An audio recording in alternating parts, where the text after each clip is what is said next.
Hi, my name is Rebecca Cresby, and I'm going to be talking about Chapter 6 from our Media Ethics at Work book.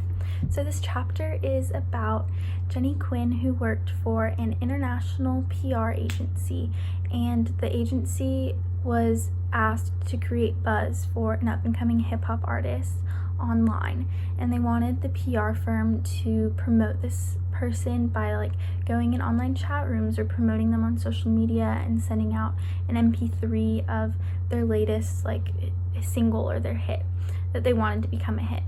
And so I guess the chapter explains that that's normal for PR agencies to do, but Quinn and her other employees of the PR agency were asked to go online and pose as 12-year-olds while they were talking to other 12-year-olds in chat rooms to send out the MP3 and just kind of hype up this artist. And Quinn felt wrong about that, while everyone else around her seemed to be kind of okay with it, and she was confused because the company was asking her to lie to the target audience of children and teens, and she knew she didn't want to deceive that audience. Because she remembered from school that PR is about creating a mutually beneficial relationship, and if she's lying to this audience, then it's not benefiting them.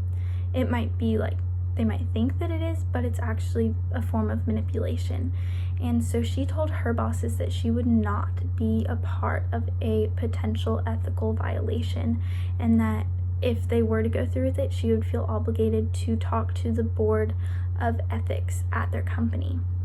And so when she went into this, she was not sure if she would be reprimanded or fired, and it turns out that instead of just firing her right after she said all of those things, the company was asking her what her ideas were. So if they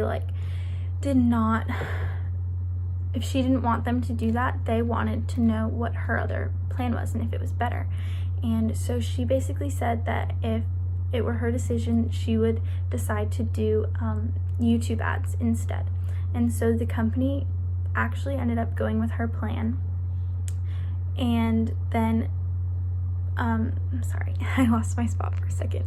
And so they did that, and they ended up not creating as big of a buzz as they initially thought they would. It kind of took longer to get there, but they ended up meeting their goal in the end, and the record label execs were pretty upset about it because the PR firm had gone against their plan, and they ended up not getting the contract when it was time to renew it.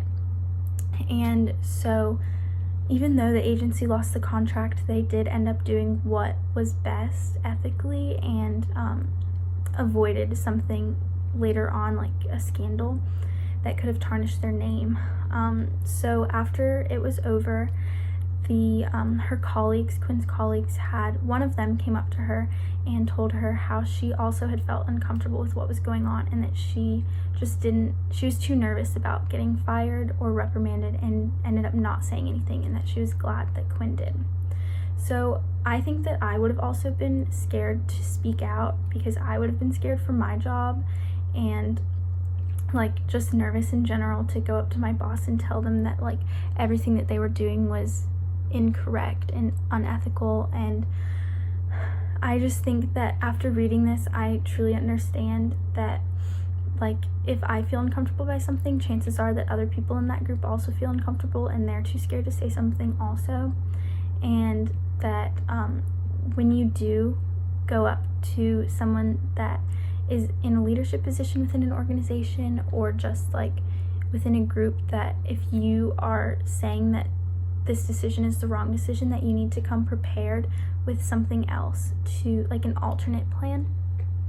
And that was something that really stuck out to me, because the next time that I feel uncomfortable with a decision, whether it's on campus or within an organization that I'm a part of, or something in the community, that if I don't like a decision, I am totally allowed and capable of talking about that with somebody who can make a change about it, but also presenting them with an alternate issue, because it's easy for somebody to say, oh, well, you don't like that decision, do you have a better one?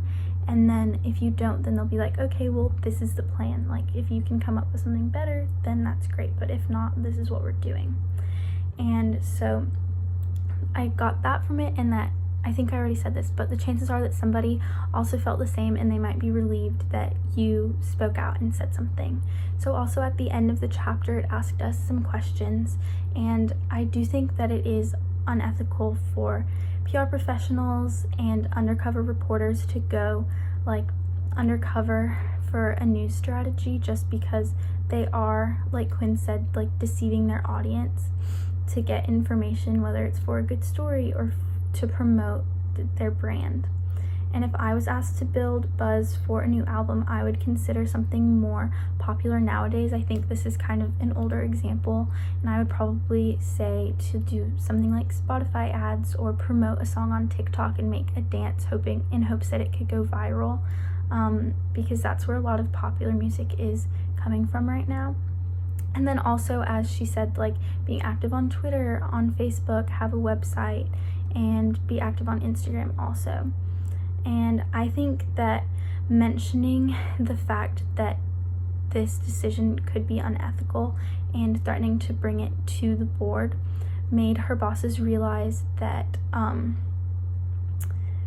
there was a bigger ethical dilemma, and mentioning it now rather than going through with it was better than the bad name it could have given their company and the bad press that it could have given them and kind of tarnished them for the rest of their careers.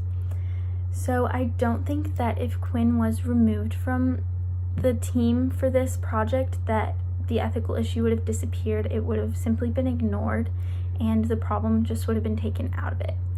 And I think that her opinion helped the company avoid an ethical dilemma, like I said earlier, and that could have given their brand and their company a bad name, as well as all of the people that worked on that team.